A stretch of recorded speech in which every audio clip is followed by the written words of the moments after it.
A 4.7 star rating across 4,590 Google reviews. Yeah, so it was very important to me from day one. By year 7, my guest today had built one of Australia's largest residential multi-trade services companies. 133 staff, $30.7 million in revenue. He was 33 years old. Quality customer service, I kind of feel like it's become such a generic phrase. What does that mean to you? The way that we think of wording it is like customer experience. If I came to your house for a quote, I will tell you the price there and then. I'll give you availability there and then. And if you don't accept for whatever reason, you'll get a text and an email with the quote in theory before I drive off. Kane, what do you feel most tradies get wrong about scaling a business? For us, it was hiring too fast and the wrong people. Slow down to speed up. You can't just get excited and rush at you. If every tradie listening took just one thing from our conversation and applied it tomorrow, what would you want it to be? Get your branding on point. The branding is internal as well. It's as absolutely. important internal as it is external because they are the face of business. In early 2025, $80,000 a week bleeding out of your plumbing division. Almost lost everything, including the Wow. house. But I got to the point where I'm like, I have to do something. I literally have to. Kane, 0 to $30.7 million in 8 years. What was the decision that changed everything? One decision. It was probably... This is Real Biz, Real Life. The Real Biz Life Chronicles. Hosted by Tracy Fryer. What if the most brilliant business owners have been hiding in the shadows and it's time to bring them into the light? Welcome to the Real Biz Life Chronicles. I'm your host, Tracy Fryer, and this is your grinding zone, where I sit down with real business owners just like you. We share the wins, the wreckage, and everything in between. Raw, honest, unscripted. Get ready to banish boring. Let's go. Before we dive into the episode, I need to ask a favor. If you are enjoying the show, if anything has resonated, or even if you've attempted to say yeah, like I often do, we ask that you please like and subscribe to our channels. You're not just supporting the show, but you're helping us build an incredible community of business owners who get it, who get each other, and who keep going no matter what. Share it with someone in your world today so they know they're not alone. Thank you. A single ute, $40,000 in revenue, year 1. That is where this story starts. By year 7, my guest today had built one of Australia's largest residential multi-trade services companies. 133 staff, $30.7 million in revenue, a 4.7 star rating across 4,590 Google reviews. He was 33 years old. And then it all nearly came apart. His plumbing division was hemorrhaging $80,000 a week. Cash reserves evaporated. The business was in genuine peril. He made the hardest decision of his career. He halved his workforce, closed underperforming divisions, and paused $40,000 in weekly advertising spend, and rebuilt from the inside out. But here's what most people don't know about that moment. When he had to let people go, he didn't just move on.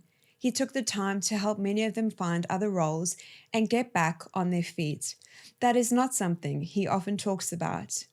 But it says everything we need to know about this incredible person. On the surface, he moves fast and his solutions focused. Underneath that, he generally thinks about how every decision impacts the people around him. Resilient, open-minded, and driven, and a lot more empathetic than any of you would ever expect. Please welcome Kane Smith, founder and CEO of Smartfix and Hypotential. Thanks for having me on the show. Yeah, I'm looking forward to our chat today.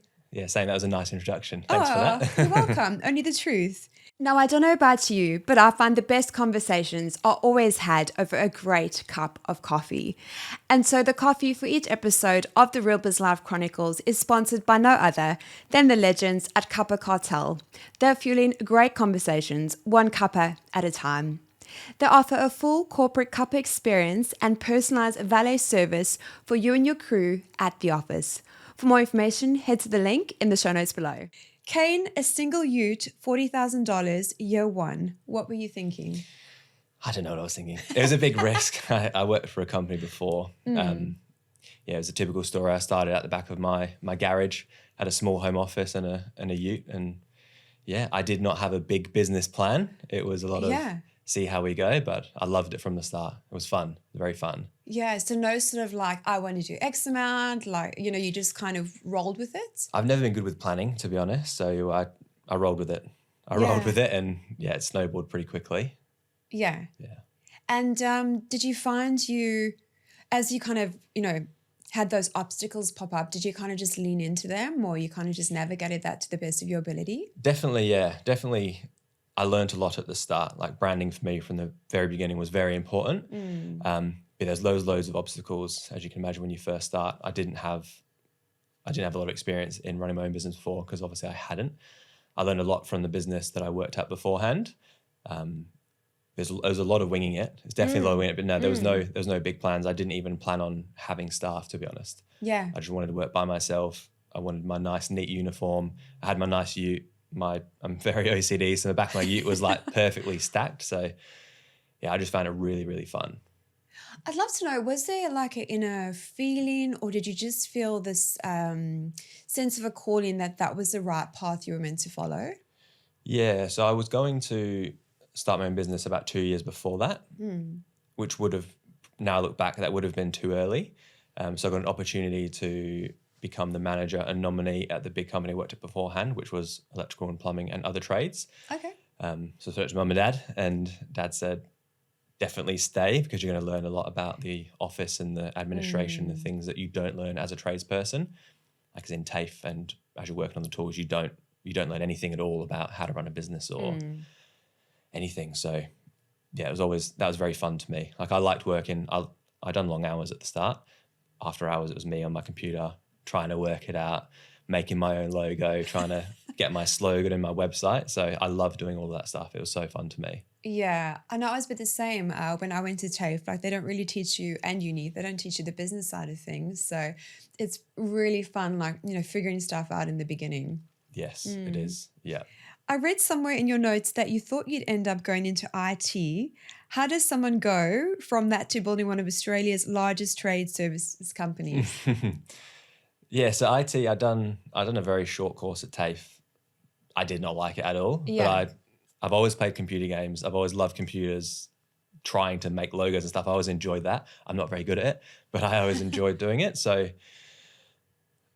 I think even when I say IT, I meant more of like working in a computer-based software systems, like that kind of, still on a computer. Like my job now is pretty much full-time on the computer. So I wouldn't have been able to build a big company without having like such an interest in computers and IT and systems. And yeah, I done electrical because everyone said it was the cleanest, best paying trade. Yes, I think they still say that nowadays, don't they? Maybe, yeah. From what I've heard. It's definitely not the cleanest. I don't know. Yeah. I don't actually know. It might be. What did the trade industry look like when you entered it, and what did you see that others weren't seeing? It's hard to say because I didn't really look at it from a bigger perspective back then. It was more of, I need to make my own thing work.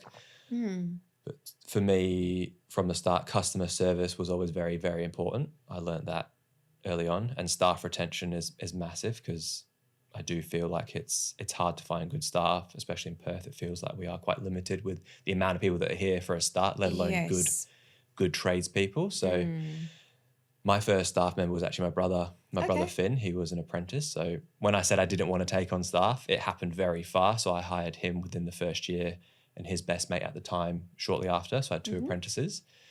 With the trades industry in general, I don't really have much of an opinion of back then. Okay. I know as I've gone through my sort of career, there's definitely a shortage of trades. That's a very common topic these days. So, yeah. We work with a number of the trades in terms of their brand, and what I find, a lot of them want to stay, solo. What did you experience when you started on taking on team members? Because it sounds like that happened quite quickly. I think for me it was, I still wanted to work some form on the computer. And obviously you can't really do that without having staff. So when I did take on those guys and then I took on tradies, it allowed me more time to work from home in the office. At the time we didn't have kids, so I loved working from home as well. So there's no distractions. I was doing some gaming at the same time and working. So Balance life. yeah, literally. So like you do long hours. So I might do 10, Yeah. 12 hours in a day. I might have a gap in the day where I'll jump on and play some computer games for a 'cause little you work while. later. Yeah. Then I do work later. So that worked really well for me, and I love doing it. But I also loved getting my first office. That was very fun. Cool. Good fun. What did you love about it? I think it was the fact that I could then have my brother work with me in the office, because he also wanted, obviously it grew fast, he wanted to get off the tools as well and work with me. So we've always been pretty close. So getting that office meant it was close to home. That was always important. It was probably 2 minutes from where I lived. So yeah, we just set up the office there, and we could also then start to build the staff culture. We would have like regular catch-ups there and drinks on a Friday afternoon, and somewhere to interview people as well. That was always important to me. Like I didn't really like going to a cafe for interviews. Like I really wanted a workplace. Yeah. So that was fun. So how do you find working with your siblings? I know I tried to contract my brother when we were 8 to pull out weeds in the garden. That was a very different time. How have you found it? We've never had an issue, if I'm being honest. Yeah. Never had an issue. I know working with family there can be issues, but for us, we never have. Like I'm just super honest and open, and he is too. Like I probably give him more stick than I would other people, but he'll give it back to me. We've worked together for so long now that like we know where our boundaries are, and like he gives me advice on things that I make fast decisions, which isn't always a good thing. So he'll be like, oh wait, hang on a sec, let's slow down. And the same with our other manager Josh. Like they help me with certain things. Yeah, and it sounds like you've all got each other's back. Yeah, which as the owner is so important. Yes, definitely. Yeah, so it's worked well for us. So as business owners, we often are solving problems. So for Smartfix, the promise was one call every trade. That's the Smartfix promise. What problem were you solving that nobody else was solving properly? Yeah, so the whole idea behind that was convenience for homeowners. That's something that I always learned. There's so many jobs as an electrician that you need a plumber. If you're replacing a hot water system that's electric, you need a plumber. If you're doing a kitchen renovation, you need a plumber. You might need a carpenter or a bricklayer to remove things. So for me, the whole idea was to make it extremely convenient for the customer. Also, I thought it would be cheaper for advertising, because if we done a job for you, in theory, you should give us all your other work. It hasn't gone to plan to that extent. It's very difficult. It was very difficult. And also I thought it'd be copy paste. So the systems and processes we had in place for electrical, copy paste for plumbing, doesn't work like that. Right, okay. You would think it would. Like even now I think about it, I'm like, it doesn't make sense. It should work the same, but it doesn't. There's obviously different regulations. Of course. The people are different, honestly. Like if you have, like you see the videos on TikTok and Instagram where it's like you got your electrician, you got your plumber. Like it's so true. Everyone's so different. So you have to treat the different categories differently. The different trades, do you mean? Different trades, different trade categories. So then you got managers, different again. You need different kind of people. They're obviously qualified in that industry, but they also need to work with me. So me being an electrician has been very hard to run the other trades. That's something that I'm sort of teaching now with business coaching for tradies is my biggest piece of advice is stick to your niche, stick to your trade. There's no need to try and do other things because there's enough work for your niche, I think. Hone in. I think I saw something on socials. I can't remember who it was.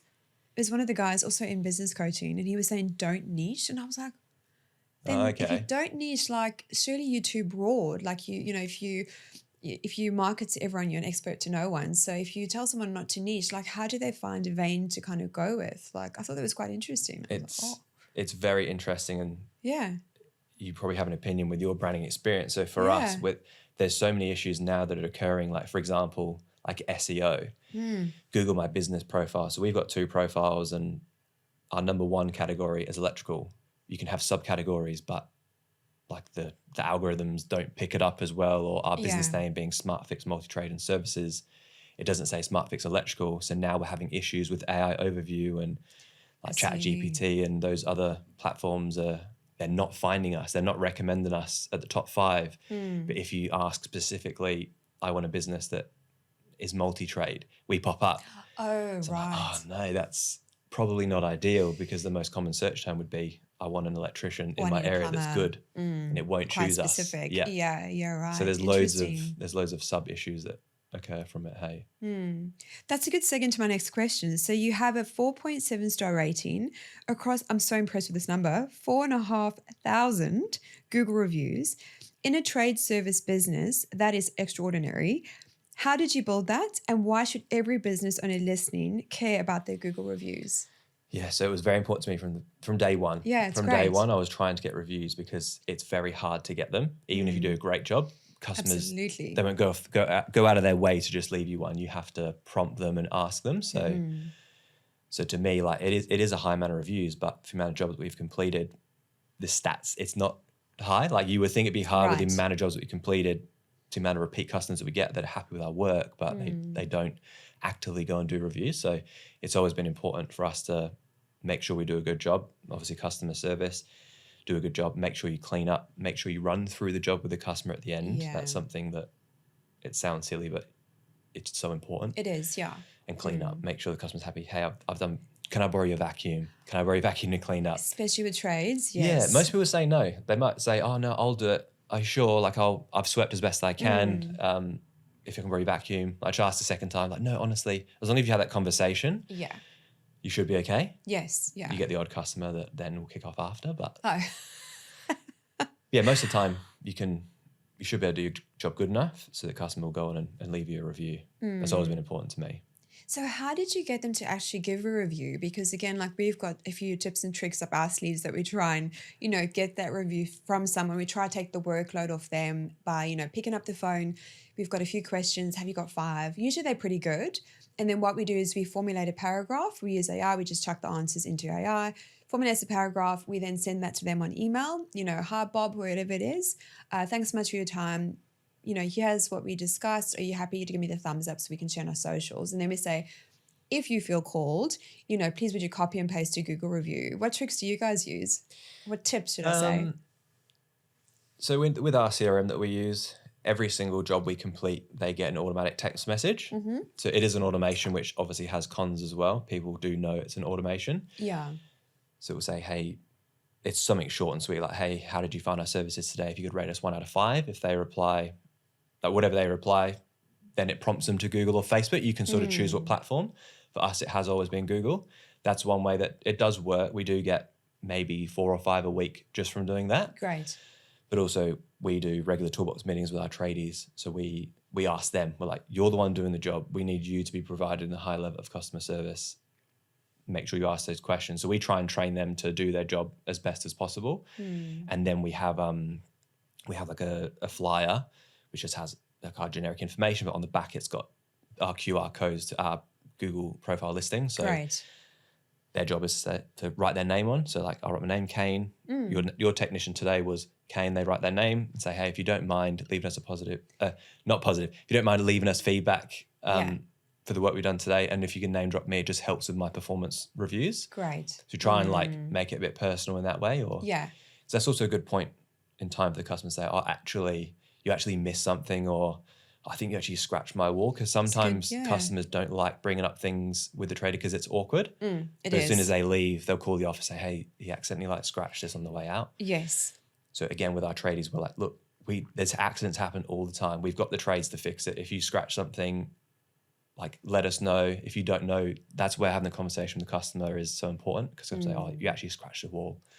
Like, cool, we've actually got guys that can come fix that. I'll get that arranged as soon as possible. Yeah, so it creates that space for the person to actually say, I like that, especially with trades. Everything you've spoken about, I've experienced firsthand. So yeah, okay. Yeah, it's really nice that you guys offer to clean up, because there's been often jobs I've had done around the house and there's just a mess left. I think I've had one that cleaned up afterwards, but trade. Yeah. What trade? It was for plumbing. Yeah, okay. And then we had the wall done, and they ripped up all the pavers and just left all the pavers out there. I was like, how do these go back together? Cement blocks, like from cement that mix, just dumped, paint on the limestone, like super messy. So I think it's really nice that you guys, do go that extra mile and ask, can we clean up, or can I use a vacuum cleaner, and then actually create that space to get that feedback. I think that's really valuable. It's a very good point you just said before, actually, about the pavers, because that happens a lot with plumbing, with having to dig up pipes, is as long as you have clear communication and you explain it, like, hey, you've got a burst pipe on your pavers. I've got to remove a section of pavers. I've got to dig it up, fix the issue. I will fill the soil back. And sometimes, depending on your business model, but we say, look, we can put the pavers back to the best of our capability, but we're plumbers. So as long as you have that clear communication, and again, this is a pro conversation to have when you have the quote. It's like, hey, just so you know, we can do this, or we can recommend you a paver, or you can find your own paver to do at the end. So as long as you have the communication, because people don't know, customers might just assume that you're going to put it back to the way it was, but as a tradie, you should know that's not obvious. You need to explain it. Yeah. And I know a number of business owners, we all say, yes, great customer service and we have quality customer service. I kind of feel like it's become such a generic phrase. What does that mean to you? It has. We actually had a conversation about this yesterday. Yeah. Because I always say customer service, but it is so broad. It's like, it's answering the phone call. It's everything. So the way that we think of wording it is like customer experience. So the whole experience you have with, you might Google electrician near me, you might see Smartfix got a really good ad on there. You click that, it goes to a landing page, which is, it's so detailed. And then you might click to call, or you might click, like we have the chat box thing. Great. It's that whole experience from there. Like if you called us right now, we'd answer the phone within like 5 minutes, or we'll call you back if we don't answer straight away, like that level of customer service. And we could probably come to you today for a quote. So if you call us, we can come out very fast, which is good for us because you're more inclined to go ahead with us rather than calling around. Because I know for a fact, if you call 5 people, 3 probably won't answer and probably won't get back to you the same day. True. So the experience of calling us, getting a sales technician or an electrician out there, because we do have guys that quote, they are all qualified. So they'll come out, go through the job with you, explain everything properly from the start, like we just spoke about. This is the process. And then they will have availability as well. So they might say, we can actually do the job for you tomorrow. We'll tell you when we can do it. Because again, you might just assume that we're booked out for a couple of weeks, because most people are. Yeah. We can actually do the job for you tomorrow if you want to go ahead. Awesome. Just the whole experience with us is just, it's very communicative. That's a word. Yes, it is now. I'm really glad you've mentioned that. And I always say this to my team, like there's a period where, prospect or lead or client is ready to kind of purchase. And if you leave it too long, like you're like, oh yeah, I'll get to that on Monday because that's when I do my quotes. You're going to have lost that window to really capture that sale. So I really like that you've mentioned that, because I do think you've got a certain amount of time where you can actually, help that person, provide a quote, get the sale across the line, as opposed to leaving it for 4 days. I've referred some people to other people and they're answering like 2 weeks. And I'm like, wow, that's a very long time, in my opinion, to leave someone hanging. So I think that efficiency and urgency to really, jump on it is really, really good that you guys have that. Yeah, that is very important. Our goal is, so if I came to your house for a quote, I will tell you the price there and then. I'll give you availability there and then. And if you don't accept for whatever reason, you'll get a text and an email with the quote, in theory, before I drive off your driveway. Wow, that's really good. So that you have it there and you can make your decisions. Yeah. Do you find sometimes they actually end up going ahead because of that? You've kind of, sent the quote anyway? Yeah, it happens. Yeah. That's a really nice touch, I think, because I don't think some people just say, I don't want to go ahead, and they just leave it at that. But they've actually got the... I see. Yeah. Yes, it's a good point. Yeah, so if they say no, if they decline the quote, we still send it 100%. So if something bad happens and they're raging and stuff, like maybe not if it's like a terrible experience, but most of the time we will send it because the same thing then if you try to get another quote from 3 other people and you can't even get someone to rock up to your house, or you get another quote that's more expensive than ours, but you preferred our experience, there's always that opportunity you might come back to us and say, hey, actually, I do want to go ahead. Or I had a price that was $200 cheaper. I much prefer you guys because you were much more professional. Can you do anything better on price? And then it's our opportunity to say yes or no. It opens up that negotiation conversation as well, which is great. Yeah, that's a really effective process. Kane, so did you rebrand to Smartfix? Were you something else before? No, I did start a business before, which was called All Perth Electrical. Okay. That's what I was going to do, but then I didn't go ahead with that. I stayed with the business before. But I have rebranded multiple times. Yes. And who have you bought with today? So this is Colin the Chameleon. Yeah. He's our mascot. Your mascot? Yeah. What was the idea behind him? So the idea behind him was at the same time we rebranded from, we had Smartfix electrical aircon plumbing. And then when we added on the other trades and services, the list was getting too big. So we changed it to Smartfix multi-trade and services. So the idea behind him was he can change color, so he adapts to his environment to suit the different trades that we can help you with. Yeah. Because the mission was we can do any trade within your home was the mission. Yeah, so for anyone who's listening to the episode, we've got Colin. He's a bright orange chameleon and he's perched on Kane's chair there. A very cool idea. It actually gives people from a brand point of view a visual and, a character that they can actually relate to. Yeah. So, yeah, that's very, very cool. So in terms of brand, it really helps Smartfix grow the business through trust and clarity. What does it actually mean in an industry that hasn't traditionally cared about brand? Because I find most trades, they're not too concerned about brand. No, and I think that's how we stand out. Yeah. I honestly think that is one of the top 3 reasons why we stand out. Like even having that, it might be a little bit silly, but I think it's great. It's cute. We had 5,000 made, so the idea was we give them to customers. Like if they have children or they have dogs, like they love it. Like you love a free gift. So yeah, and the idea is we haven't got this far yet, but is to have like landing pages for Colin.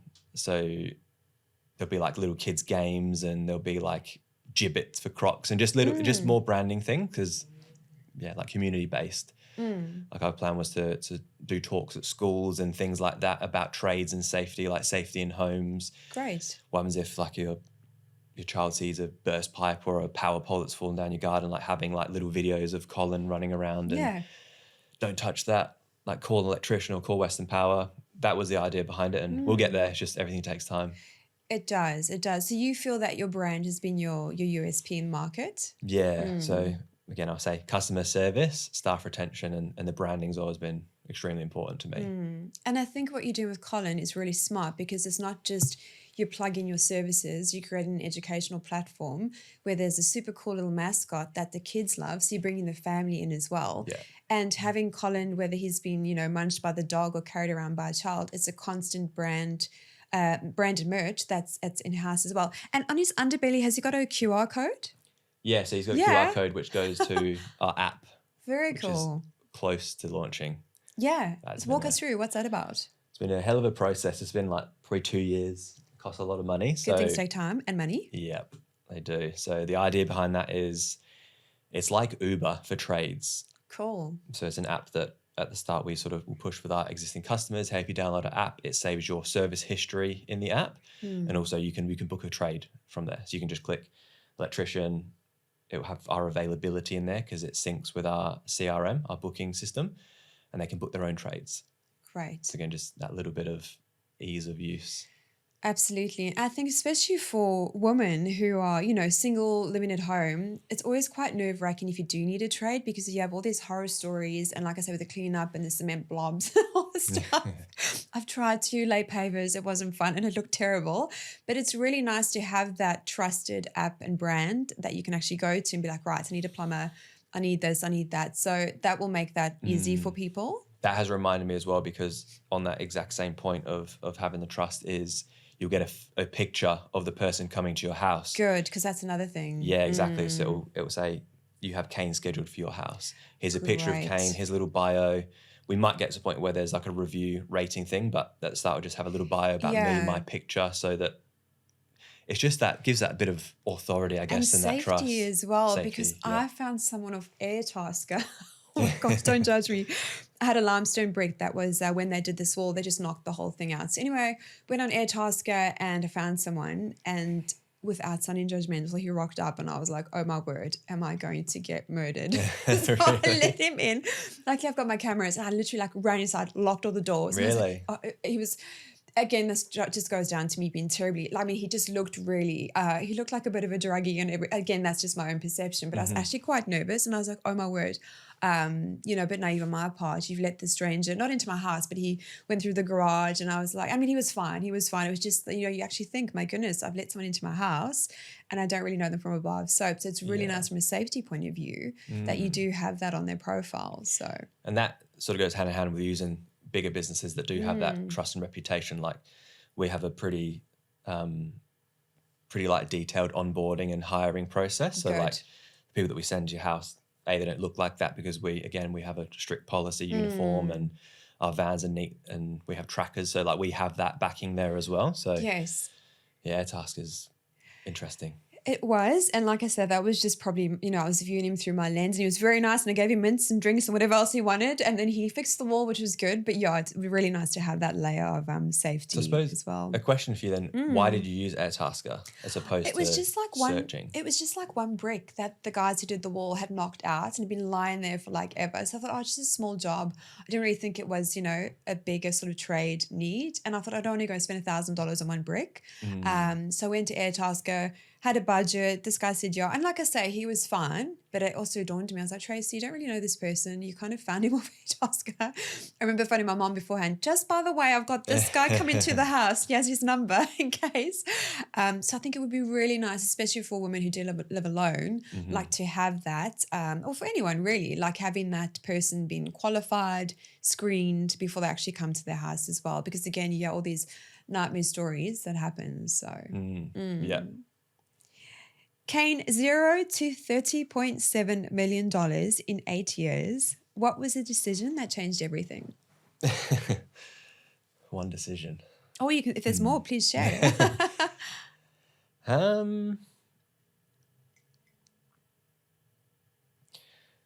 It was probably adding the other trades because that is where we scaled very fast, but it was also very costly. So we had electrical, then we had aircon on, which is sort of like an automatic tag on because most electrical people can do aircon. It was when we added plumbing. At that similar point in time was when we got our second office, which was much bigger. So it was an exciting time for us. So getting that office, which we rented, then deciding to add on plumbing, which is, again, quite a common thing for electrical to add on plumbing or plumbing to add on electrical because it does go so hand in hand and they are licensed trades. So that was probably one of the biggest decisions because that did change everything. It was exciting. It was fun. And have you found the person you've become along the way, have you found you've really had to, I guess, at times question yourself and kind of deconstruct certain thoughts you had about things? Because I found in my journey, like every level has another devil, right? So I found I get to a certain point and then working with my mentor, he challenges me and I think, oh my goodness, how can you sort of suggest that or say that? But then obviously my mind opens to it and you almost have to rise to the level that you want to get to. Yeah, it's a good question. So I think I don't think I've ever really questioned myself. I think I've always gone with gut feeling and I've ran with it pretty hard. But I think as I've got more experience and as I get older, I definitely do look for more opinions now to then question myself to make sure it is the right decision because obviously we'll probably get to it, but we had a big change in business. So I will definitely take more time on decisions now. And I do think for some people it's an unteachable lesson. I think you have to go through the learning process yourself and then you'll learn it because people did tell me there was definitely things I look back, I'm like, yeah, he said that or really? he said that. And I'm like, maybe I should have thought more, but it's hard because sometimes if someone says something to you, if they haven't done it before, they might have had the experience with someone else. But if they haven't done it, I'm like, yeah, but you haven't done that. You don't know. So I would then question what they've said. So unteachable lessons is a term I've heard recently and I like it. I think there's a lot of things that are unteachable. I think you have to learn it yourself. You have to go through it yourself. Yeah, I do think that. I think I've always worked with an advisor or mentor and I find there's times where he tries to give me a heads up and I push back for some stupid reason. And then like a few months later, I have this like groundbreaking epiphany. I'm like, oh my gosh, yes, he was right. Yeah. I guess the ego gets in the way, right? Yeah, yeah. How have you found you've managed yours during that journey? Not sure about ego. It's a hard one because I have gone with my gut a lot. Like I do want to say it has worked. It has worked out in the long run. So there's some things that are probably good advice, but if I took that advice, it might have taken me a lot longer to get where I wanted to go. So for me, it hasn't been, I think it's worked out quite well. I think now I definitely would never recommend to someone to grow that fast. Because that's now I incredibly look back fast, and like, no, there's definitely things I could have done to slow it down so it was more sustainable and it was less stressful because I have definitely worked some long hours along the way. But yeah, as I've got older, definitely slow down, definitely talk to other people. Good. which is another thing that's come up recently. I've started networking with big businesses over East that are in trades and services, like bigger than mine. And that's been one of the best things ever for me, learning from them. And you strike me as someone who is very centered. Just for our audience, it's the first time we've actually met in person. So but you strike me as someone who's very centered, and it doesn't seem to me like you let ego get in the way. No, like, yeah. I don't think so. Yeah. You're very like calming to be around. Yeah.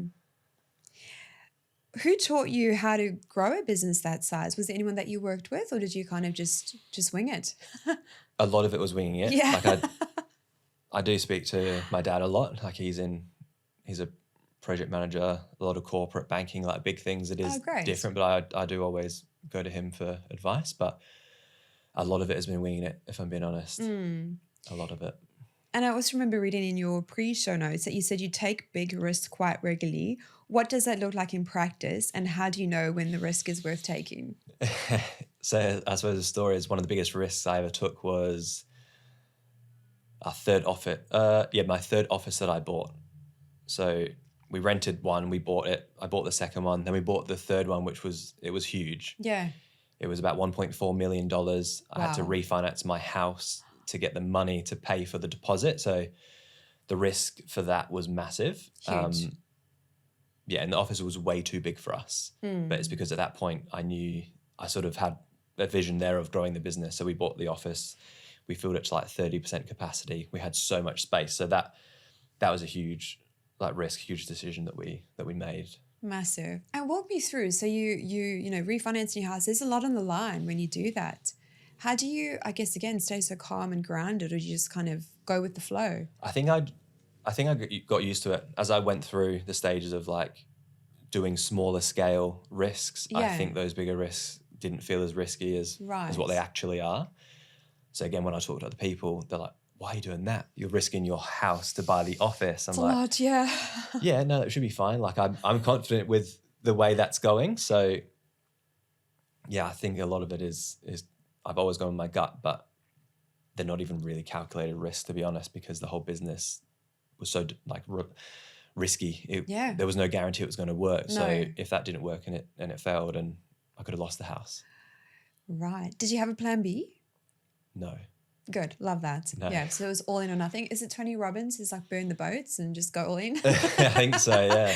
Yeah. No, it's always been all in for me. Yeah. Yeah. And what does all in look like? Because I know you mentioned you work a lot of long hours, and I know another common generic expression is life balance. What did that look like for you? I don't like that expression. Same. I don't like it because it is my life. Like I love it. I love business. I love talking about business. I love building it. I think my wife is used to me now doing those hours. Nowadays, it's definitely better. It's set up now that I don't have to be on my phone till 9 p.m. Great. Sometimes I do because I want to. I've got things that I want to do, but yeah, work-life balance is life. Like it's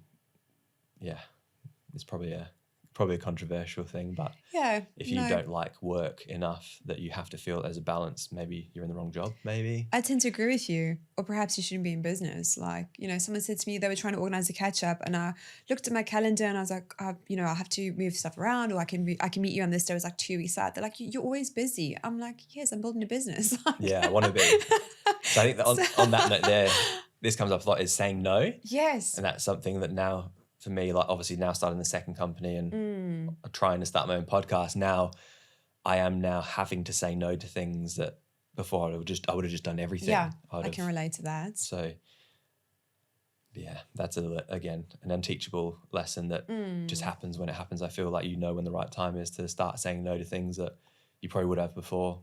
Yeah, and I think being a fellow driven person like you and I are, I think when you start actually saying no to stuff, you get even more focused on where you're going, and you see a lot more traction in what it is that you're trying to achieve. So I find, whilst it might suck at the time to say no, I actually find it's been very rewarding at the same time. Yeah, I agree. And it sort of gives you more like value as well, because people are, they've said no. Like, what are they doing? Yeah. Then they might be more intrigued to like follow you and watch what you're doing. Absolutely.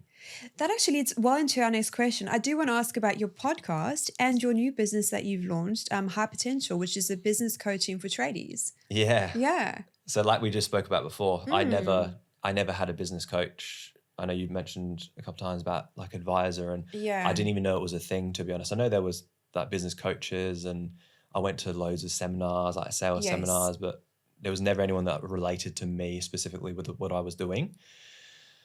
So again, with the Eastern States businesses that I've recently met, and I flew over there, and they had like a 2-day seminar, which was like a networking event. And I learned so much in those 2 days. I probably learned more in those 2 days than I had in like 2 years of time. Wow. And as far as I'm aware, there's nothing in WA that's trade specific for either networking or business coaching. Not that I'm aware of, no. I know there's a few business coaches over East and a few that started here and went over there. And so for me, the networking thing was super important. So I learned so much from them. And I'm like, I never had that, or I never looked for it. I never knew about it. So, and it seems like it might be a niche here in WA so we've got Hypotential Foundations, which is a private networking group for tradies. Okay. Then we've got Momentum, which is like an online coaching group. But we also have live events as well, because I do feel like that live event in person is going to be the glue that holds it together. Because, the community. Yeah, the community. Yeah, everything's going to be community. There's a lot of things that are online now. There's a lot of information. There's a lot of content that you can consume. So yeah, of course. we already had one live event, which was just like an opening night, which was really good. Great. It was fun. So, yeah. Yeah, I think it's great that you're offering that, again, very niche to trade services. I'm a big advocate for coaching, mentoring, and I think it's something, I don't think I would be this far along in my business journey had I not worked with certain people. So, yeah, it's great that you're actually offering that. Yeah. So how do you juggle everything then? Like you've got your podcast starting soon. You guys have done 3 episodes, is that right? Yeah, so we have filmed 3. We're going to film 2 more before we start posting live. And the name? Hypotential Unlocked. Perfect. We'll pop everything in the show notes so everyone can go and check it out. So yeah, a big thing for me, I watch a lot of podcasts, is you got to be consistent. That's what everyone says. So we're going to bank 5 and then we're going to post fortnightly. And obviously my mission is to film 1 a week. So we have loads banked up again. Great. Like a lot of my people that I speak to will be tradies. So I know their schedules will alter and change. So I want to make sure that we have a bit of flexibility. But to me, the most important thing is making sure it's consistent. But it's not just tradies in the podcast. It'll be any business owners. It's anything talking about business and their experiences, because everything will relate to me and my experience, and tradies. Like my ideal clients are tradies and business owners. So yeah, I'm excited. It's fun. Yeah, and I think a bit like Colin in the kids' videos, it's nice that you bring in that educational component in, because I think there's a lot of cowboys out there, especially in the trades areas, business advisory, branding space. I think it's really nice to have people that actually know their shit, for one of the better words, and actually pushing that educational content out there. Yeah. Yeah. That's an important point, is someone that has done it before as well. Like I still have the trades business. Obviously we've built it from 0 to 30 million in 8 years. Incredible. We did have a downturn after that, which we'll probably go into in a Yes. bit. But next on the list. so yeah, me being able to speak to people about our experience, and then obviously go into the coaching, because the podcast is it's free. That's free information that we're trying to give to everyone. Yeah. Obviously our social media is giving away free information. We have free resources and stuff like that. So we're giving a lot of stuff away for free, which is probably aimed at more the one-man bands and the very fresh businesses. And then in time, obviously we have the other stages they can step up and obviously pay more and learn more like that. Yeah. And during the time of building your business up to 30 million, how did you deal with, I guess, imposter syndrome, self-doubt, perfectionism? Because I come across so many business owners, and I've been there as well, that we sometimes fixate on things being perfect, that we actually stop like taking that next little step that's actually going to help us get so much further. And we end up shooting ourselves in the foot because we like fixated on it being 100%. So I'd love to know, how did you deal with that? Perhaps you've got some tips for our listeners who might find themselves, is it paralysis analysis? Where they're so like trying to get everything bang on that they're actually stopping themselves from just doing the thing they're meant to do.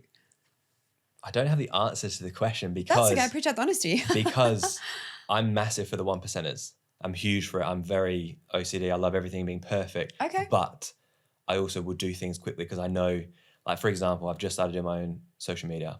Not me myself. I've got a person that's filming me doing it. He's in editing, but they're terrible. Like I'm only just trying to get used to being on camera now, but I sound very robotic and I don't like the way I'm sounding, but I'm like, I need to post it. I've just got to do the things, because I'll get the reps and I'll learn from there. So if I was so focused on the 1%ers, in that scenario, I probably wouldn't post it. So No. there's some things I want to be perfect, but some things I'm like, I just got to do it. I should do the things and learn. So you got to do both, in my opinion. Yeah. And for our listeners, what are the 1%ers for those of us that aren't aware? So for me, in particular, like specifically, like work uniform, presentation for like work uniform, having your logo and your branding on point for me is huge. Like I wouldn't like post a landing page that isn't perfect, because the things that are like stuck there, they're visual and it's going to get a lot of traffic. For me, that has to be like close to perfect. So yeah, presentation is huge. Vehicles, like again, at the start we bought older vehicles, but now every vehicle we buy is brand new. Yeah. We have signage. We want to make sure they're kept clean.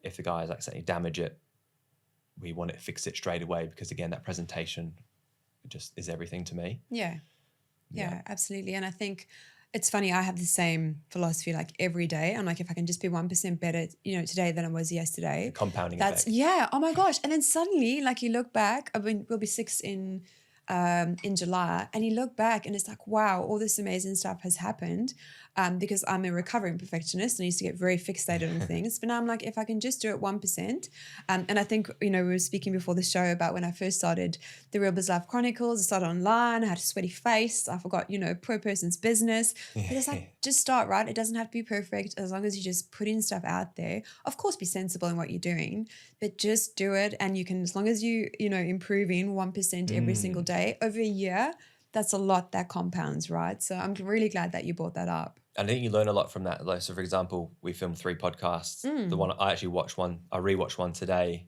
which isn't live yet. I'm like, I talk so fast. It's just a thing that I'm bad at, and I know I'm trying to slow down, but I sometimes talk so fast that it sounds confusing. So I'm like, we're gonna post it anyway. I'm not refilming it because we've already gone through the effort. But I know for next time, and again, over time, me being able to watch it back, and even you might look back for your number 1 it's horrifying podcast, and you're probably like, nah, I don't like that. But no, it's your progression. It's how you learn. It absolutely is. And that's one of the reasons I just thought I'm going to post it, because someone can see the progression. Yes. And, I think someone said Joe Rogan. I think if you look at his podcast when he first started, they're so like rough and different to where he is now. And I think as humans, we sometimes forget that there's beauty in that unpolished perfection that happens, and then eventually, it's a process that you document, and then you get to here, and it's just constantly improving the whole time. So that is literally your story. So absolutely. From that start, it's because I do it, for example, if I'll scroll right down in someone's podcast just so I can learn how they started and how they're doing their branding, how do they clip it together, how they do the thumbnail. I'm like, yeah, right. So he's done that, then he's changed that. You can see their progression. So I like that. Oh my gosh, so you've looked at mine. Oh dear, please so no. Kane, early 2025, $80,000 a week bleeding out of your plumbing division, cash reserves gone. Take me inside that moment. What was actually going through your head at that time? There's a lot going through my head. So it was the best learning curve I've ever had. Yeah. Almost lost everything, including the house. The house is still on the line now, and that sort of deep into investing everything. It's always all on the line. All or nothing, hey? Yeah. So early 2025. So for us this time of year, we're in April now. We have school holidays. There's a lot of public holidays. Everyone goes on holiday. It's after Christmas. People are usually tight with spending money. Yeah. So for us, it's always a bad time of year anyway. So last year was when we peaked with staff count and office count. We had 4 offices at the time. So a combination of that, it was the same time as the international political stuff was going on at the same time as local election, federal election. I hate blaming that stuff, but it does have an impact when you have a company of that size, especially with people's spending habits after COVID and all that kind of stuff. So for us, we lost about $1 million in 2 months. Wow. Majority of it was on a certain department, plumbing specifically, that was hemorrhaging money, and I didn't want to let it go. I wanted to make it work. So I'd already spent maybe 3 or it would have been 4 or 5 years. I already spent that amount of time and money investing in making it work. So yeah, I got to the point where I'm like, I have to do something. I literally have to. So that was the number one thing that was costing me so much money. So yeah, the one day I made a decision, I was like, I'm gonna have to cut it. Sure. So that next day we turned off the Google ads, which was about 40K a week. And made a lot of redundancies, which was awful. It was awful at the time, but the one positive thing about it is because there is such a trade shortage, I know like 90% of the people got jobs like within that week. Great. So that was like the one thing for me that didn't like ruin me internally, like ruin my soul. Like you mentioned earlier, like I did reach out to other business owners and I sent a list to one of them of all the staff and their phone numbers, which I had approval from people obviously, but I think they employed like 4 or 5. And I didn't feel as bad as I could have done because of the circumstances. So I really loved how you framed that in the beginning. You said, obviously I read the 80,000 a week and you were like the biggest lessons, because I think so many people would read that and think, oh my soul, like that was a shit show. But you really framed it. And I think this speaks to your mindset that you were like, biggest lessons, this is what I learned. And I think one needs that mindset when you are in business, because if you view it as a shit show every time and down in the dumps, like sometimes you get in that dip and it's really hard to come out of it. Yeah. Yeah. You sort of get negged out, is what we always say. You don't get too negged out, because then if I was in a bad position, then like headspace, frame of mind, like it could have gone really south. Like, Absolutely. this is risky. Like, so I had to sell, like I mentioned, we had 4 offices. Long story short, I had to sell 2. Okay. So one of them was the $1.4 million I mentioned earlier. So we had to sell that one, which is fine. So my one of my best mates, Reese, he was looking for an office for ages. He bought one of them off me, which was perfect. It's still in the family. I can walk in there whenever I want because we done a pretty nice fit out in there. It was pretty high spec, so I can go in there. So it's still in the family. Good. So the other one, we sold that. The real estate done an amazing job. He listed it off market, I think, and had investors already lined up. So we sold that very fast. We leased it back. The deal was we sold it to a investor as a lease back deal, which we'd done, but we couldn't afford that for much longer. So I said, Riz, look, you're going to hate me, but we have to move out. Obviously, I know I'll pay for it until you find someone, but can you please list for a tenant? He did an amazing job, found a tenant within like a month. Just timing. Everything happens for a reason. That's one of the big things I always say. Like you're bumping as you're speaking. Yeah. So sold 2, consolidated. We moved everyone into the 2 buildings that we're currently still in now, which we cut a hole through. So it's basically one building, which was huge. That was huge for company culture and everything, because as you can imagine, when you get rid of half the company, everyone is on edge. You went to like 66 from 133? Yeah, so we're at, so now we're at 50 as well. So it's even a little bit smaller, but we're at a very good size now, and it's very collaborative. The culture's amazing. The people that are with us now are obviously the best staff that we kept. Yeah. It's so much better, so much easier. Was there ever a time that you just wanted to throw the towel in and just say, screw this shit, I'm done? It got pretty close. Yeah. If I didn't make the decisions that I had to when I did, my house was, like I said, that was, as a business owner, that was my guarantee. That was like my guarantee for everything. So it would have got very close to me having to sell the house to bail us out or go to bankruptcy, which for me, I was like, nah. Yeah. Not doing that.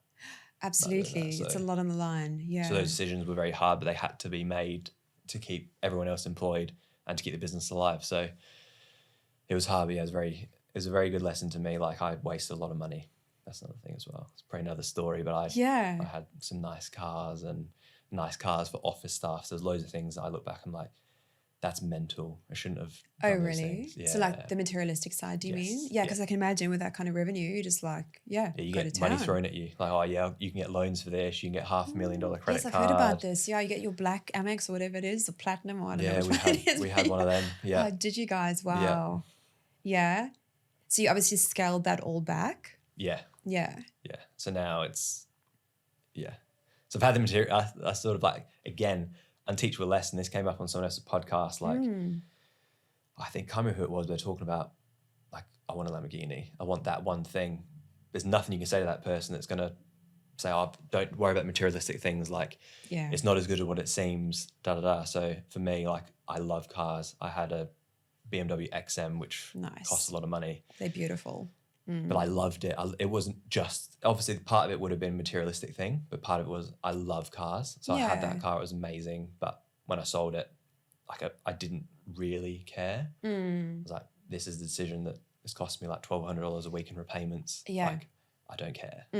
I'm so scared every time the kids get in the car with like scratching the leather and stuff. So now I've got a Ford Ranger Wild Track and I love it. It's so versatile. I don't care about the kids in and out. Yeah. So yeah, I learned a lot. And my next question, if you're comfortable to share, because business and personal life are so intertwined, what was the impact, I guess, on your family life? And, you know, if you're comfortable to speak to it, like what impact did it have there? Because that's a lot to be dealing with. And then you obviously, I imagine, take that home with you. How did you guys navigate that? It's a good question. So my wife would probably agree. She knows nothing about business, my business. We don't really talk about it. I don't know why. It's just never been a thing. So, but at that point was probably the time where we did start to speak about it, because I do tell her like the high level things, but of course, like she doesn't really want to know about like the nitty gritty. But at that and boundaries point, are good. Yeah. in time, I was like, I have to sell the offices. So she's like, oh really? Like she obviously doesn't know like in deep detail like what that actually like means to me in the business. But at that point in time, like I think I did say to her, I'm like, there is a possibility that the house is on the line. Oof. I think then it was like, but I'm like, these are the decisions that I'm making, because obviously she's like, you can't fire people, like super nice. I'm like, I have to, and this is why. So yeah, it didn't really affect me too much, to be honest. It could have been a lot worse, again, because I do try and stay positive and I could see the light at the end of the tunnel. Good. Again, the Eastern States people I mentioned earlier, I learned a lot from him and them. There was multiple people that had been in similar situations as well. So as soon as I started telling people my story, because I am quite open, there's another guy I spoke to who had something very, very similar he went through. And I was like, yeah, okay, so it's not just me. So I think having those shared experiences is very important. And that support as well, yeah. Yeah, the support is very important. So I would call him, I still call him now. Wow. So I say, hey, like, what's your opinion on this piece of advice? Like, I've never been in this scenario. I know you have, because you've mentioned something before. Yes. Like, what do you suggest I do, or what did you do in that scenario? So yeah, it's all about who you know. Absolutely. And I think a lot of business owners try to do things on their own. And I think, again, it's sometimes ego, or they think it's a sign of weakness if they reach out. But again, like having an advisor has just really helped me in times where I'm like, oh my word, this is like the end.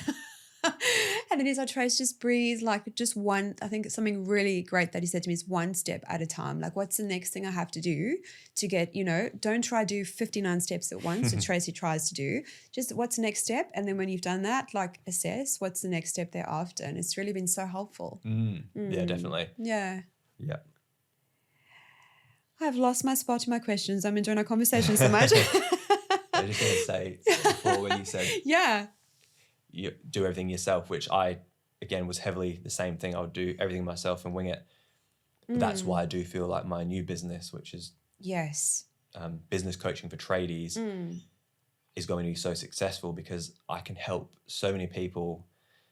Like, for example, I've got 3 clients already, and 2 of them I've given the same piece of advice, for example, and they've saved $5,000 off of their first vehicle, or their first brand new vehicle they've bought. Yeah. Just from one thing that I learned about 4 years in. Yeah. So just things like that, which you wouldn't know. Like if you go into Toyota and ask about a new van, they're not going to tell you that thing that you should know, or you could know, because it's their commission you're affecting. Yeah, precisely. And like you say, you saved them that $5,000, but in the long run, you probably saved them so much more as well, because that positive experience will impact them moving forward. Whereas if you have that decision made in the wrong direction, it impacts everything moving forward. So it's really, it's great what you're doing. Because you're someone who really appreciates brand, I'd love to know the thought behind the name. Smartfix. Hypotential. Yeah. It's actually a funny one in a way, because my wife is a physio, and she actually brought it up. She was like, hypo means like down. Like hypo means, I don't know how she explained it. Like oh, is it for like terms? Like hyper something, which I thought was quite funny, because I'm like, shit, have I just shot myself in the foot? But it was obviously like high potential. It was like high potential. That was pretty much the main reason. I don't know why. I said it accidentally one day, and I'm like, I actually really like that word. So I had the word in the back of my head for a long time. Yeah. At one stage, I wanted to do like a clothing business, which I won't do, but I was like, I'll use it for that. I wanted something to use the name for. Yeah. But yeah, as a business coach, the thing happened. I'm like, I think that worked really well for that. That's fine. Kane, so you're 33. Are you currently 33 now? Yeah. You've already faced and been through what most business owners never face. What do you know now that you wish you had known at the start?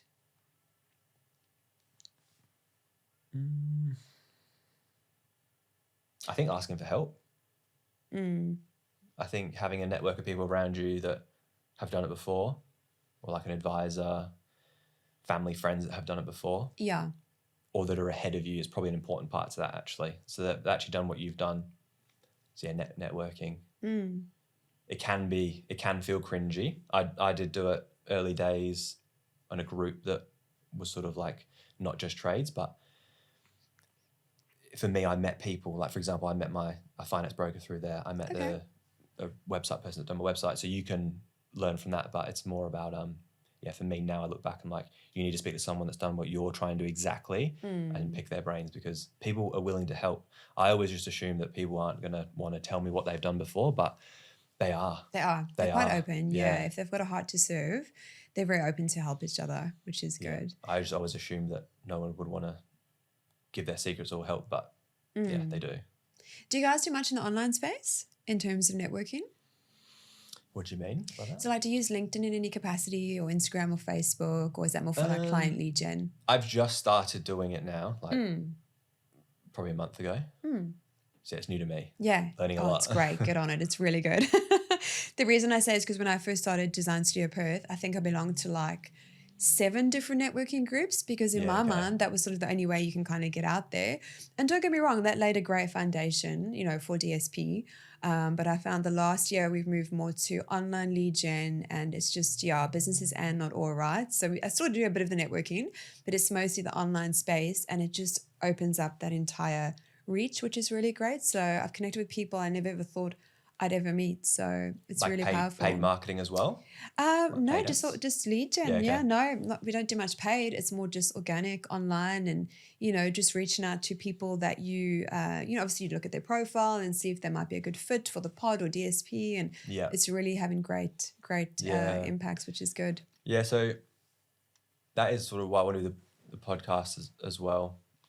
Is again like just for the advice and people giving their information, but it just builds your authority as well. Absolutely. Like, for example, I was nervous coming here because I've obviously looked at your social. Oh, and you're doing so you've well. got You're like natural.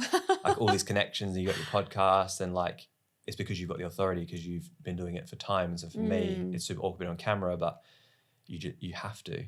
I feel like, you would have seen Diary of a CEO, Daniel Priestley. Love it. Yes, so I've done his course. It's like his whole thing is like becoming a key person of influence. So I feel like with my experience in trades and services and having the company from zero to that, then we went down, I do feel like I've dealt with a lot of different scenarios in business. Not everything, obviously. I would never say that. But a lot, though, in your learning. experience. Yeah, definitely. And by the way, you're not awkward on camera at all. You're very natural. So that story has to go.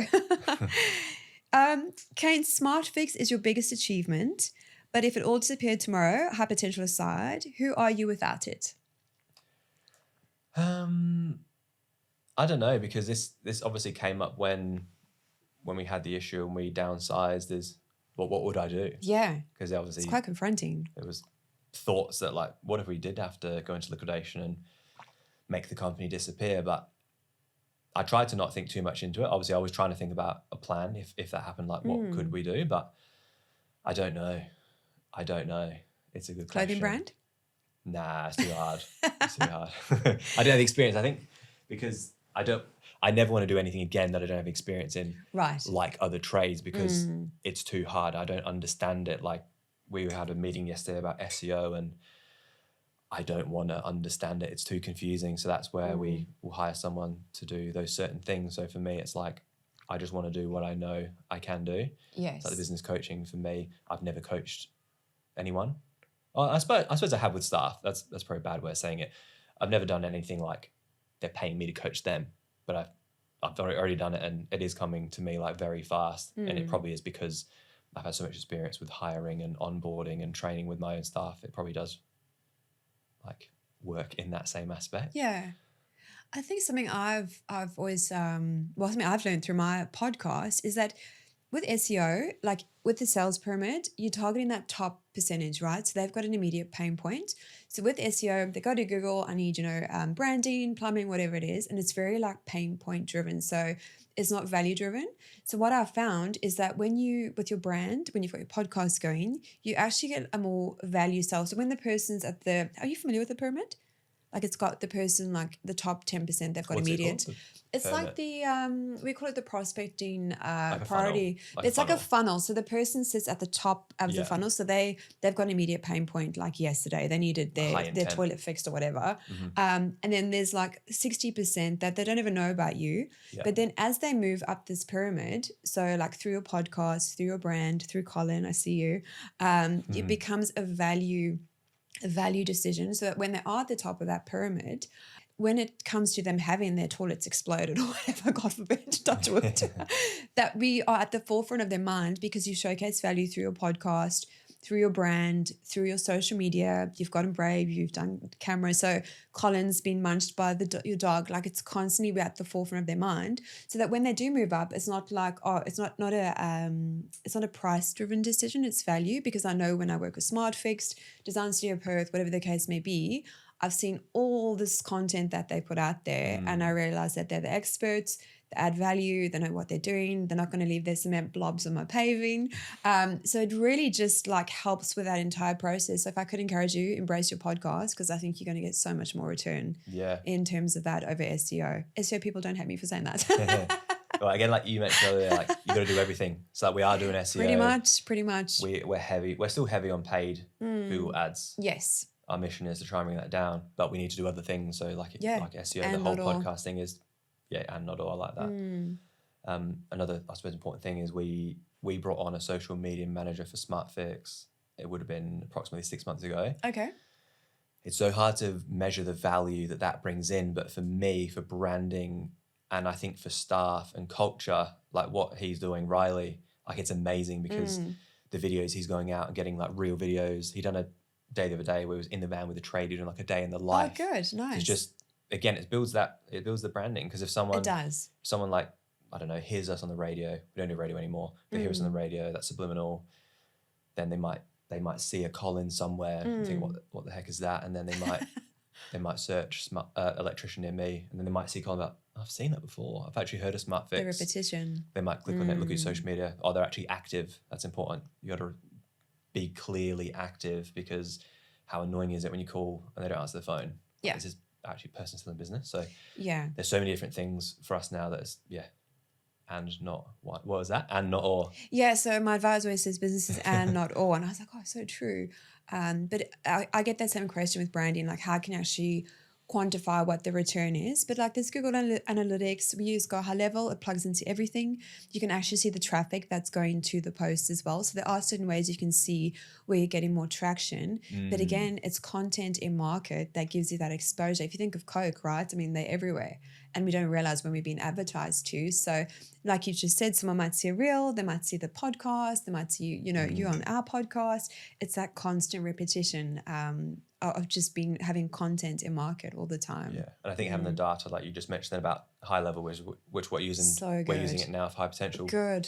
So the one of the biggest issues that we have is we use ServiceMate, which is our CRM, which is heard about trade. That one. I don't know what you call it. Like it is a CRM, but it isn't. It's like trade specific though, right? Yeah. So that you can't track like the Google GC LID. So there's like these issues now that if that was working from the start, we'd have so much data, so we can make decisions better about like what campaign specifically for Google Ads, like paid, is working. But actually yesterday, our Google Ads consultant, Jeremy, he thinks he's found a way with using AI to build this thing, and his knowledge, piecing all these things together, he thinks he can now do it, which is close enough. But yeah, like I said, high level is amazing. Like I think we such a great app. Like Metrical or something, which feeds all the socials back in. But because we haven't really been doing social media for long for Smartfix, we don't really have much data. But I think we've just got to keep doing it. Because you have so much content, I imagine. My goodness, with all your experience. Since he's been doing it, we do. Yeah. Yeah, and do you do a lot of the video as well, like speaking to different problems? Yeah. So he gets a lot of like the traders on site. So if I was a tradie here, like hey, I'm Kane, I'm just about to start this bathroom renovation. We're going to do this. So it's like we're trying to get like the real people in there. Yeah, like, good. Yeah. Yeah. We're still learning. That's good. Like our clients have the same. They think, oh, I can't do social media because I don't know what to speak about. But I'm like, if you just list those pain points that your business solves or helps with, speak to those. You've got something to straight off the bat. You can start with that and get a lot of good engagement with it as well. Excuse me. Kane, what do you feel most tradies get wrong about scaling a business? For us, it was hiring too fast and the wrong people. So that's something that we talk about quite a lot, is because when we were growing, it got like, I suppose, addictive in a way. Like, cool. Oh, it would. We just need to pay X amount more to get X amount more leads in from Google specifically. Oh, I see. Let's just hire another person that can go and quote all of those jobs. That's enough work for 3 tradies. Let's find 3 tradies. Right. So I would get excited. So we'd put a job on Seek. Again, it's hard to get good tradies as it is, but we would like not hire anyone, but we would hire like almost anyone that was so not as thorough as what it could be. Exactly. So now when we hire, it's like we're not just going to hire anyone. Good. Like we're now like very specific with who we hire, and we got such a good team at the moment that like one. Yeah, I'm trying to think. I heard something the other day. It was like A players attract A players, B players attract C players, or something. So for us now, it's like we're looking for A players only. We don't have to rush to find 3 people because like, we're looking for it now. We put a job on Seek. I think yesterday we need 2 electricians, but we're not just going to hire anyone. They need to be like the best of the best, ideally. So you do as best you can with the interview, the onboarding. Obviously, they're on probation, so obviously sometimes people would tell you porcupines in the interview, but it all comes out pretty quickly. So I think hiring the wrong people can be very, very, very costly. Yeah, I can speak to that as well. It's it can either have like, it can free up your time having the right people, or if you get the wrong people, you get sucked back in and you may as well not even have that person there. So that's been huge in my business, and definitely taking time to recruit. I've also rushed things, brought on a designer that maybe wasn't that great, like you said, all the porcupines that they tell. So just slowing the process right down and constantly be recruiting so that you're not pressured to make a hire when you actually need someone. Yeah, so a little like slogan that like a friend, Julia, who does a sales process, slow down to speed up. Like that's one of the things she said all the time. Like, I love that. Like you have to, you can't just get excited and rush it. You gotta say, okay, no, let's do the right job ad. Make sure we actually interview 5 people if that's what we've set as like our minimum. Don't just hire, don't do 4 and think the 3rd one was great. Do the 5th one. Just do the things. Slow down, and then if you get the right person, cool. Now you're absolutely on the runway. Whereas if you hire fast, that will cost you 10 grand. And some mental health. And your time. Now, okay, it hasn't worked out. Now I've got to go through the horrible process of getting rid of them and then try and start the whole process again. So it could cost you. It's costly on so many levels, like time, energy, and money. It's, I think, like, again, I've loved that you've shared that. Slow down to go fast because you'll have a much better outcome. It's something I've had to learn because I'm like speed, impatient, let's go. But by slowing down, bringing the right people on board, it's had a huge impact on DSP. And I wouldn't be able to have my podcast if it wasn't for my team. Like, they free up my time to be able to do this. Same so it's like, it's so important. Kane, I'd love to know, what would 85-year-old Kane be furious at you for not doing? Don't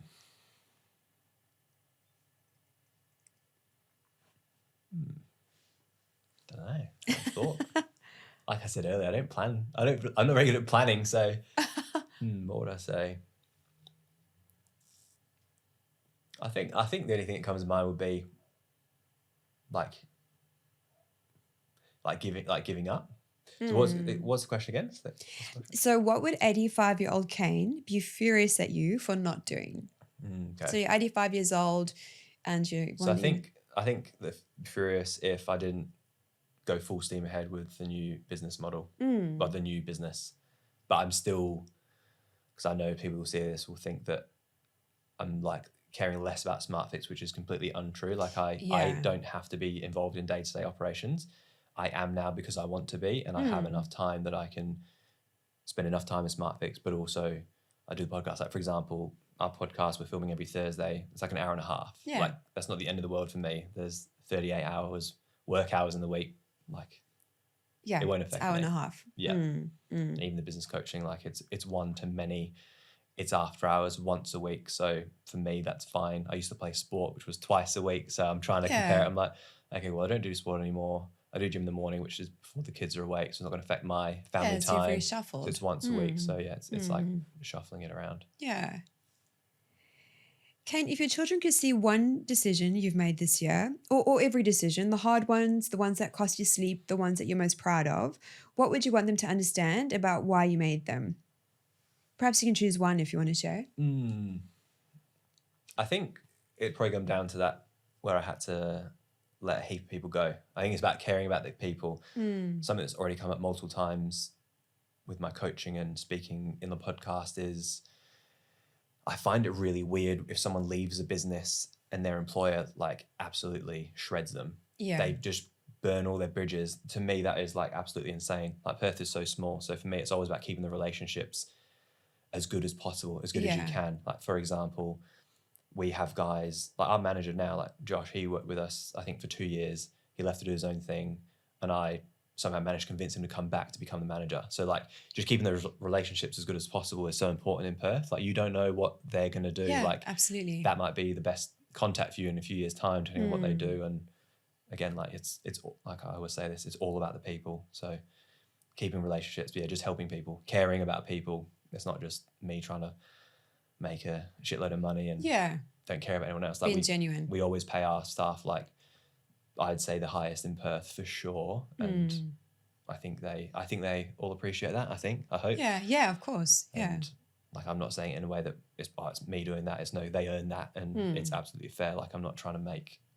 I have no interest in making like hundreds of millions of dollars. Like I've got pretty much everything now, to be honest.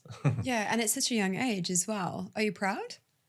Yeah, obviously I'm awkward with giving myself compliments. Yeah, I'm proud of what I've done. Like, yeah, absolutely. I think it's amazing. Turned Smartfix around from potentially losing everything to what it is now, which it's very sustainable. The work culture is great. My brother's still there. Like Josh is still there. Like Cassie, who's HR, she's been with us for I think 5 years now. Okay, so long term. Sorry, 3 or 4 years. But yeah, everyone that's with us has pretty much been long term. I think what's great about you as well, you've had that experience, you've taken all those lessons, and you're now serving others by going into the coaching space where you can help others get that much further in what it is that they're doing. Because I mean, you could just stop and say, oh, I'm done, I'm going to just, stay with Smartfix, but you're actually trying to use it in another way to help others. And I think that's sometimes the key of life, right? To serve others and based on what we've learned, share our knowledge and help them also succeed. Yeah. So you had a question earlier, which was what would I do without Smartfix, which I suppose in this similar part of the conversation is, again, I don't have to. I could easily not do Hypotential. Yeah. I could easily say, and I have thought this, I'm like, why am I doing it? It's because I want to, but I could easily like put myself back in Smartfix and take more responsibilities off other people and do that job because I could do that, but I don't have to because I know my team's good enough to do it, and I really want to do this. Like, again, it's awkward at the moment. It's awkward for me, like putting myself on camera. So it's something that like I want to do because again, it builds the authority and I can help loads of people, especially because it's one to many. Like podcasts can be viewed by one, it could be viewed by thousands. I've got no idea, but it can help so many people. Yeah, and I learn from it. As well, interviewing or like doing a podcast with someone else, like I learn heap from what they're giving me, and they might learn some stuff from what I'm giving back to them. Yeah. Sam, I get so lost in the conversation, I forget my next questions. Something that really helped me is putting the focus on the person that you're trying to help, because this is nerve-wracking, sit behind the cameras and we put ourselves out there. But for me, I always, if I get nervous, always say like, or think about that person I'm going to serve or I'm trying to serve. And I find it just takes that edge off sometimes as well. That keeps coming up now. The more research doing, that keeps coming up. Like, just talk as if you're talking to your like ideal like person, but at the moment I don't really know what my ideal person is. But that's fine. Yeah, I do sort of think back to like, what if I'm talking to a small trades business? But yeah, it's a good point. It's definitely a good point. It's even when we're doing our social media videos, it's like I keep trying to like, I'm not overthinking what I'm saying. Like I just need to think about, no, I'm just talking to him. Like what would I say to him like I would a normal conversation? I don't have to like overthink it and make it awkward or say things that I wouldn't normally say. It's trying to get used to just saying normal things. Yeah, and I think if I can share the way I would view it is that you speaking to Kane in that first sort of those foundational years in your business where you first started as well, like all the advice you wish you had maybe seen along the way. Yeah. If every tradie listening took just one thing from our conversation and applied it tomorrow, what would you want it to be?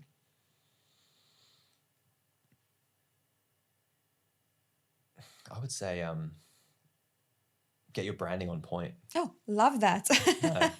It's so true that I was thinking, do I say customer service? But I'd say branding. Hey, I think that's the thing that if you start it early enough, like it stays with you. Obviously, we've rebranded slightly, but the main logo has stayed the same. But like your core values, like that is branding. Hey, like your core values. Of course, stuff is yeah. It's part of your brand strategy. And what makes you say that, if I can ask? I think what makes me say it is because, again, thinking of like a one-man band, like, oh, it's just me. Like it doesn't really matter, even if they're planning on growing or not. It's not actually hard. Obviously, it's hard to do good branding, but you don't need to have like great branding at the start. Yeah, just start somewhere. You need your business name, your tagline. What are your core values? Is it helping customers? Is it whatever your core values are. Like ours is customer service and staff retention. So getting that sort of locked in, and it can change. Like it can change, and it doesn't matter. Like just at least start it, stick to your core values, put them on your website, like show them. I think that's the thing as well, is tell people. But to be fair, we've only really just started doing that in the last couple of years. Is like we've got a brand book now. Now that we've got a marketing department, we've got an onboarding book which has our core values. I'm most impressed. Our mission, like we've got those things now. But again, small businesses probably wouldn't have that, but you can do like parts of it. Absolutely. And your brand evolves. I find a lot of business owners think like once their brand is done, it's set in stone. Well, no, like, I mean, you could add another service line, or you could find that your ideal client changes. Our ideal client, Steve. You know, we think about Steve all the time and the problems that we solve. Sometimes Steve might have other things that we need to take into account. So a brand is constantly evolving, and where you start might not necessarily be where you end. And I don't think there is actually an end game, right? You constantly, we call it a brand compass. It's got all your messaging, your brand style guide. It's constantly evolving, and that's business, right? If it's not evolving, there's something stuck in your business, and that's probably not good. So 100%. Exactly. That goes back to like the things being polished. It's like it will change. Like ours has changed so many times, and like we're changing the website now. Like we're changing stuff all the time. So constantly updating things. Learn.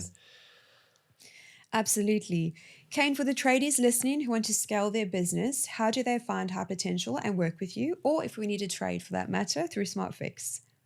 Yes, if you Google Smartfix, we'll pop up. Oh, we'll pop up everywhere. We'll pop up website, socials is on there. Hypotential is still very, very new. We do have a website, but I don't think it gets crawled properly yet. So I don't think you can actually find it. But it's just hypotential.com. Same with socials. It's just /Hypotential. Cool. Or otherwise LinkedIn, are you active on there? I am. So my personal like branding is Kane Tyler Smith. Great. So you can find me on most socials, which we've only just started. We've done our first post on Hypotential this week. Great. So that's early days. Yeah, and I'm curious, what made you create a personal brand? From the podcast I watched and Daniel Priestley. So I'm trying to become a key person of influence within the trades and services industry. So that's important to me. And again, the thing I've learned over time is people always hide behind their business, especially in trades. Like, for example, we do the same. We're going to change it now, but like we used to have my name on the website and other people's names, but then we took it away. There's obviously reasons why we did, but now I'm like, no, we need to go back to like, you got to put a face to a name. The humans. Yeah, we've got to put the human aspect back in there. So we had this conversation yesterday is we're going to put my face and my bio back on the website. Great with idea. A link to Hypotential because they're separate companies, but it is interlinked. Like my story is Smartfix, which is why Hypotential like is going to work. Yeah. Because I have the story there. So. And you've got your personal brand website set up? Yeah, it's just a landing page. It's Perfect. That's all you need. It's just KaneTylerSmith.com. I actually had a look at yours on the way here. So oh, good. mine is just it's just a landing page, but it like yours, it will link to Smartfix, link to Hypotential. It will have some podcast information once we actually do go live. So yeah, I think the personal brand thing, again, that's probably another thing I would say to tradies, and which is what I am saying to our clients already, is get in front of the camera. Like, and one of them already was before I said to him that he's doing everyone does the thing now where they have like their prop with their mic on the end. Yeah. Like he's got a ruler, like he'll just hold that and walk through a job. Yeah. Like he got like, I chatted to him this week or last week, he got 200 followers on he doesn't have many followers at all. He got 200 of one video. Like, that's awesome. Oh my goodness. So he's done part 1, he'll do part 2, part 3. And like, that's awesome. Yeah. I think we live in such a nerve-wracking and exciting time that we can literally, if you want to go down this path, you can build your brand and make yourself a celeb in that space, because you literally, like the world's your oyster. You can, publish across any channel.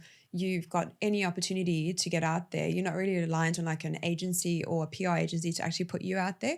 Of course, engage people for help and stuff, but you literally have no excuse. Like you can just do it. So the quality you get from an iPhone or Samsung these days, it's like incredible. It's so good. Sometimes we're finding with the statistics from our trades on site, sometimes the phone raw footage is better than getting our $6,000 camera out. Like sometimes the raw footage is better. Yeah, and real, like unedited. Like he said to me, he's like, "Oh, can I say like shit?" I'm like, "Yeah, just be real. Like don't say like terrible words, but like it's normal. Like it's real. People want to see real. It makes it less polished, which is, I think people can actually relate to it more. Yeah, because I think if something is almost too polished, people can't relate and looks fake, and it's too perfect, so they tend to hold back.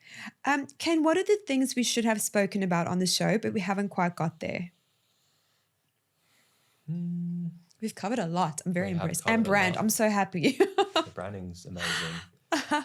We've spoken a fair bit about like customer service or customer experience, which has been huge for us. So I think the other thing that for us, staff retention, which is company culture. I'm not the biggest fan of the word culture because I think it's got such a stigma around it. But for us, that is huge. Like again, you get busy, you slack off with things. But for us now, we've locked it in. So every 2 months we do a toolbox meeting in the morning. So we get the whole company comes in that. Now we're a bit smaller, it's easier. We can fit the whole company into the office. We'll do like a slideshow presentation. We'll talk about some things which is new. We used to just talk, but it got a bit boring and repetitive. So we just got a big screen. We'll go through a presentation.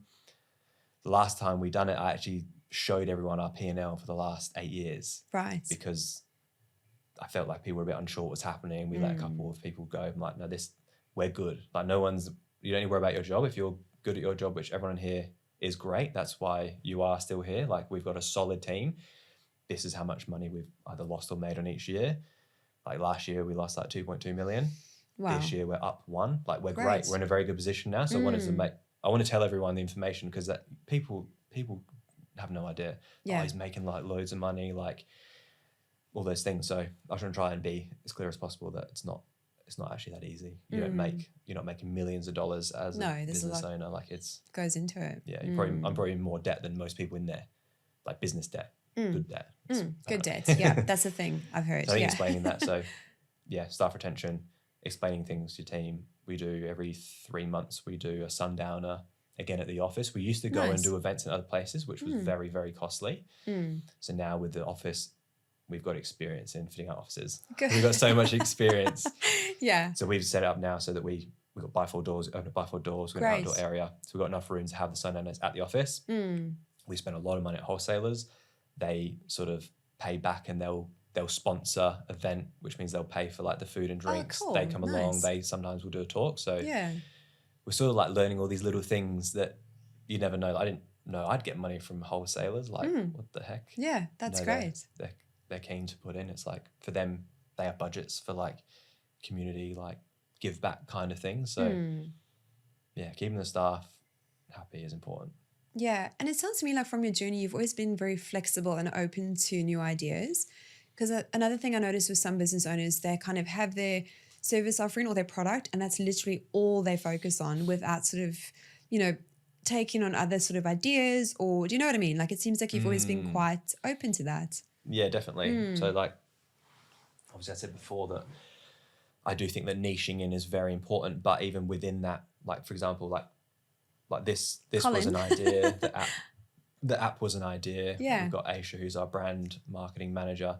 She's got so much experience and she's been with us for so long. Awesome. And she's got experience in other trades businesses. So like she's got her ideas, and we do like small things, like we're doing an internal staff newsletter.